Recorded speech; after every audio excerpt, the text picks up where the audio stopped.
जब आप परमेश्वर के संग समय व्यतीत करते हैं, जब आप प्रभु के साथ समय व्यतीत करते हैं, तो आप इतना सोच लो, आपके जीवन में प्रमोशन आएंगे, आपके जीवन में विकास होगा, आपके परिस्थितियों में बदलाव आएगा, बेहतर। पर वचनों को साथ ले लो, पर उसके स्वभाव को साथ ले लो। मसीह का स्वभाव, मसीह का स्वभाव। यीशु ने कहा जाल डालो, लूका अध्याय 5 उसका 4। उसे तैयार कर रहा था, मसीह सामान को तैयार कर रहा था। जाल डालो, जाल डालो।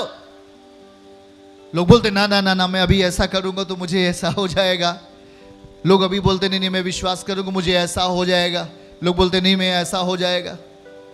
तैयार नहीं है आप, आपकी मानसिकता तैयार नहीं है। आपका सोचना और विवेक में आपकी परमेश्वर की आत्मा का शुद्धिकरण, उसके लहू की सामर्थ आप में नहीं है। और आप कहते हो नहीं मैं ये काम नहीं कर सकता, पर कहता जाल डालो। देखो जरा ध्यान से, उसने कहा जाल डालो। अब यह जाल पहले के जैसे नहीं था। आमीन बोलो, अब यह जाल पहले के जैसा नहीं है। जब उसने कहा जाल डालो, उसने कहा जाल डालो,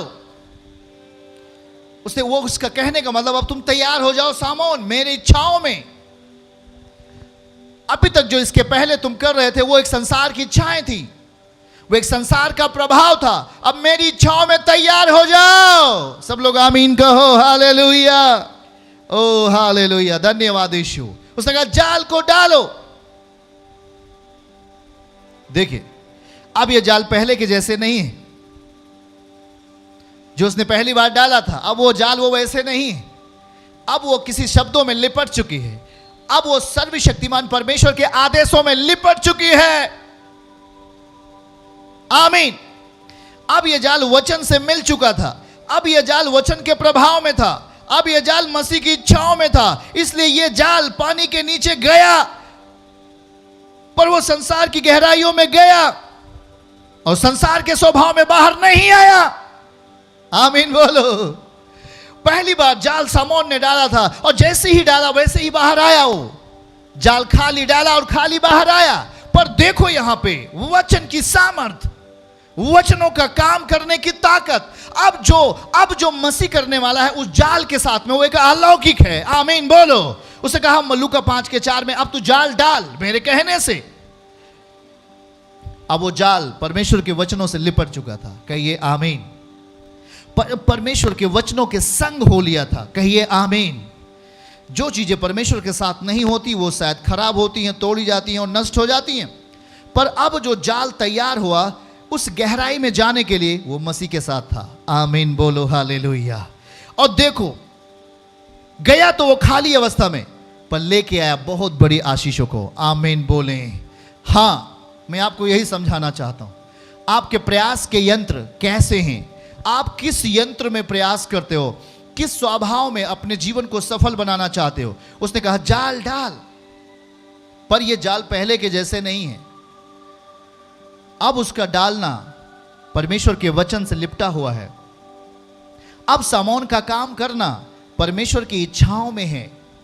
अब सामोन का मर्जी वहां नहीं है। अब सामोन की चतुराई वहां नहीं है। अब सामोन का अनुभव वहां नहीं है। अब मसीह का आत्मा है वहां पे। और मसीह के आत्मा की इच्छाओं के अनुसार, यीशु के वचनों के अनुसार जब आप अपने जीवन को उसी स्थान पर वही काम करने के लिए जब आप अपने आप को तैयार करोगे, इस बार हार नहीं, इस बार विजय मिलने वाली है यीशु के नाम में। आमीन, हालेलुया। देखो अब वो जाल परमेश्वर के वचन के प्रभाव में था। अब वो जाल वो नहीं था जो सामोन ने डाली थी। अब वो जाल वो नहीं था जो सामोन ने डाली थी, पर अब जाल वो है जो परमेश्वर की इच्छाओं में डाली जा रही है। आमीन बोले। इसलिए तो बहुत जरूरत है, जब आप मसीहत में रहते हुए बोलते हो मुझे विश्वास है यीशु मेरा प्रभु है, पर आप अपनी इच्छाओं में सारे कामों को करते हैं। आप अपने शारीरिक लालसाओं में अपने कामों को करते हैं। आप अपने बुद्धि, अपने विवेक में वो कामों को करते हैं जो अभी आपको करना नहीं है। और आप जब उन कामों को करते हैं तो आप निराशाओं को उत्तर के रूप में पाते हैं। आप समस्याओं को उत्तर के रूप में पाते हैं। पर यहां देखो, मसीह है और इस बार वो निराशाओं को आशाओं में कैसे बदलने वाला है, दुख को आनंद में कैसे बदलने वाला है, आपके मेहनत को, परिश्रम को प्रतिफल में कैसे बदलने वाला है। उसने कहा जाल डाल। अब वो जाल मसीह के वचनों से लिपट गया था। अब वो जाल परमेश्वर के वचन के प्रभाव में था। मसीह के वचनों के प्रभाव में वो जाल डाला गया, उसी गहराई की जगह पर, उसी गहराई की जगह पर जहां सामौन ने डाला था। हालेलुया। और जब वो डाला गया, देखिए, जब वो डाला गया तो खाली था, पर जब आया, जब ऊपर आया तो एक बड़े फल के साथ आया। आमीन बोलो हालेलुया। वचन जिस काम के लिए भेजा जाएगा, वचन के ऊपर, वचन का प्रभाव जिन भी परिस्थितियों में होगा, वो चीजें सफलताओं के फल के रूप में दिखाई देंगी, सफलताओं के फल के रूप में दिखाई देगी। देखो, वो संसार की गहराई में तो गया, संसार की गहराई में तो गया, पर जब बाहर आया तो वचन की शक्ति में। आमीन बोलो। आप भी यही है, उसके वचनों को लो। जैसे कि कहा जाता है कि विश्वास का बपतिस्मा, जब हम विश्वास के बपतिस्मे को लेते हैं तो निश्चय ही हम उस जल के नीचे जाते हैं और हम पापों के लिए डेथ होते हैं, हर बुरे कामों के लिए अपने आप को मार देते हैं। और जब हम पानी के ऊपर आते हैं तो हम परमेश्वर की शक्ति में होते हैं। अब हम परमेश्वर के नेचर में होते हैं, अब हम परमेश्वर के स्वभाव में होते हैं।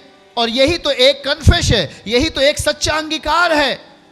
जाल हम देख रहे थे कि वो दिखने वाली जाल थी, पर अलौकिकता की सामर्थ, उसके वचन की पावर उस जाल के साथ में थी।